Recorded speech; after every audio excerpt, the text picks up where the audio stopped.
Hey everybody, welcome to Studio 64. My name's David and I've been searching the interzones for some more science, space and tech news to share with you. And I came across this at rt.com. Yes, African state targets Apple over blood mineral claims. This should be interesting.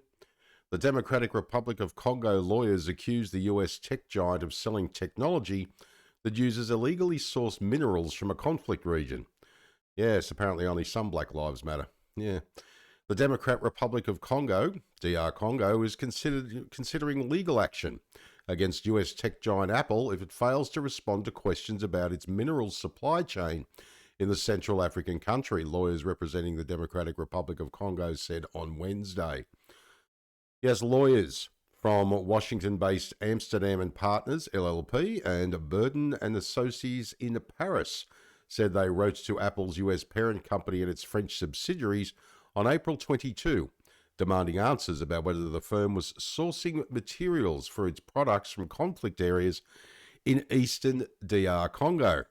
Now, a 3-week deadline for responses passed, and the tech giant has remained silent and neither answered nor even acknowledged receipt of the questions, the legal team claimed in a statement. Very interesting.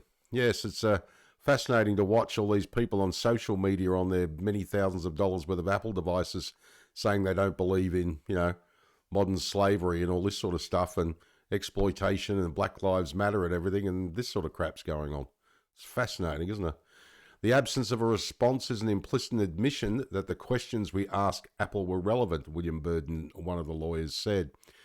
Now, the DR Congo is the world's leading producer of cobalt, a key component in batteries used in most consumer electronics, including mobile phones and electric vehicles. Yes, I've said this before.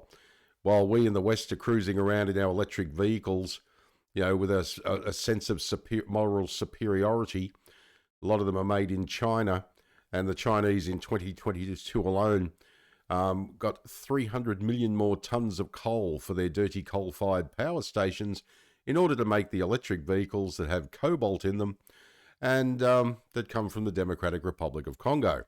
And everyone's driving around with a sense of, in the West, of this sense of moral superiority in their electric vehicle, thinking they're, saving the environment with a Black Lives Matter sticker on the back of their car. It's fascinating, isn't it?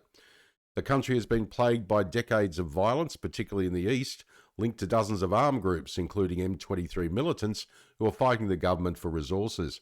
Now, on April the 25th, Amsterdam and Partners, LLP, published a report claiming that several companies and armed groups were smuggling minerals mined in the former Belgian colony throughout Rwanda, Uganda, and Burundi, where they are laundered and integrated into the global supply chain. Now, according to the legal firm, major technology companies such as Apple, Intel, Sony, and Motorola have been informed that the metals purchased from Rwanda were acquired from the Democratic Republic of Congo in a context of violent exploitation.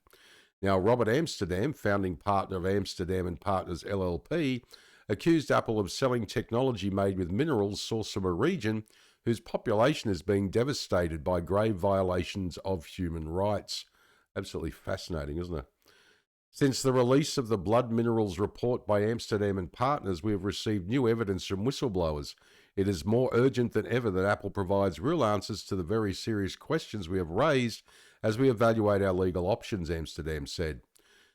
Apple has previously declared that it does not directly purchase or source primary materials. No, of course not. It goes through third parties, and that's called, plausible deniability.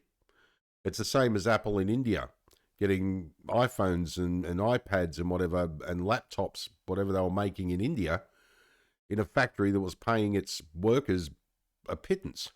And there were riots and the I don't know whether the factory was burnt down, but I know there was a whole lot of riots going on. And of course, Apple then comes out and makes the statement, well, it's not our company, nothing to do with us. They were contracted to Apple. That's not the point. It wasn't an Apple-owned factory, but the point is Apple's paying these companies next to nothing. It's fascinating.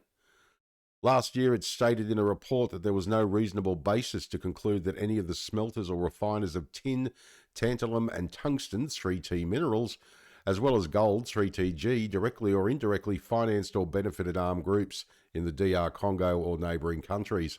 Now, in March, a US Court of Appeals dismissed a petition to hold Apple, Google, and parent Alphabet, Dell Technologies, Microsoft, and Tesla liable for allegedly aiding child labour in cobalt mining operations in the Democratic Republic of Congo. And as usual, I'll leave the link to the main article below the video so you can pop in and you can even check out if you want. There's a little story there. Read more US tech giants cleared in cobalt child mining case. So basically what happens is in this situation, as I said, it's the same with India. They don't own the actual contracting companies that do this. They just buy from them. So they're not directly involved in whatever's going on, allegedly. Fascinating, isn't it? All right, well, my name is David. Thanks for joining me for another Studio 64 Science, Space and Tech News update. I shall see you in the next one. If you enjoyed this video, please like, share, subscribe. I'd greatly appreciate it. If you're up for it, drop a comment down below the video because I'd love to hear what you think. All right, take care. And as I always say, if you can't be good at it. And as I also always say, my brain hurts!